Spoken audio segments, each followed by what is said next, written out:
These are some short videos as I finished my woodworking shop. The building came from Miller's Storage Building in Fishersville, Virginia.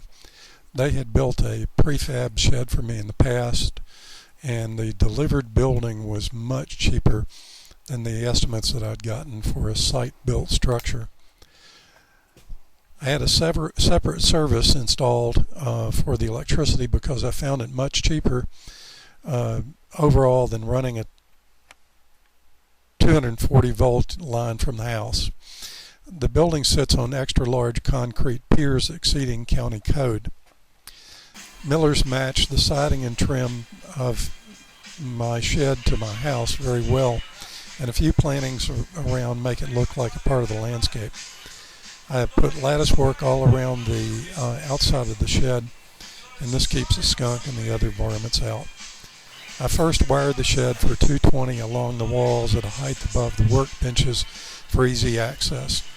I then put 220 and 240 volt access overhead.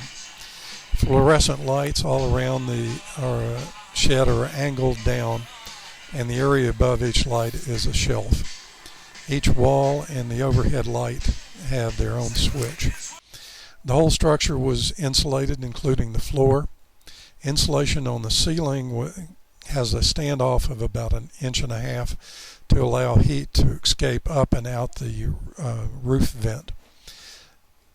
Sheetrock was then put in horizontally. Likewise, pegboard runs laterally on the top of the sheetrock. Pegboard from floor to ceiling is a waste of money since the bottom is usually covered by a tool or a workbench. Sheetrocking the ceiling was tricky, and I needed the help of my good friend Jim to carry this off. I debated about how to finish the floor. To coat it with that garage floor stuff, or just to paint over it with several coats. This is the last phase of the Lowe's, which is my home away from home, was having a closeout of a laminate floor model, and I bought enough for the complete project, and I am extremely pleased. It gives a polished appearance to the shop. It wasn't as cheap as floor paint, but it'll last. Everything got a coat of semi-gloss paint, and molding all around really spruced the place up and gave it a professional appearance.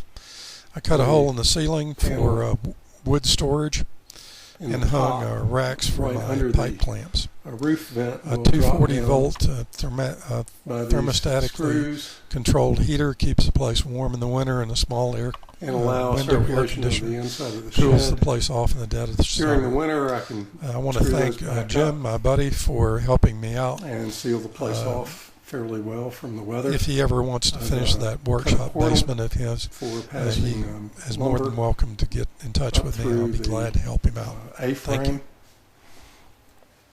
I have to put electrical covers on the outlets. I've got outlets on average about every 3 feet.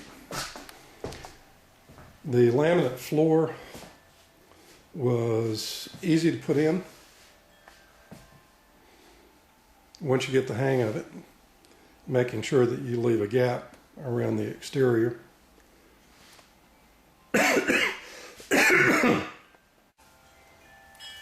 There's a sheet of pegboard at arm's reach all the way around, and then sheetrock basically where the work tables will be. And again, a shot of the laminate floor. I've yet to put the final strip in and in the doorway.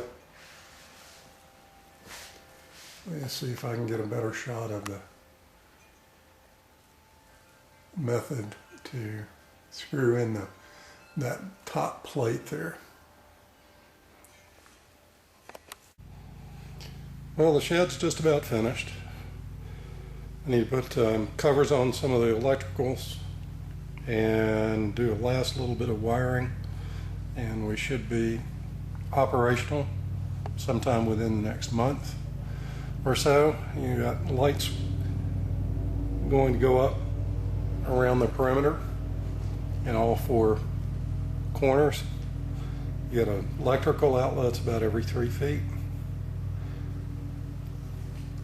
You got a passive solar cooling system up in the ceiling. The middle panel drops down, allows air circulation to go up through the gable vent that's in the top of the ceiling.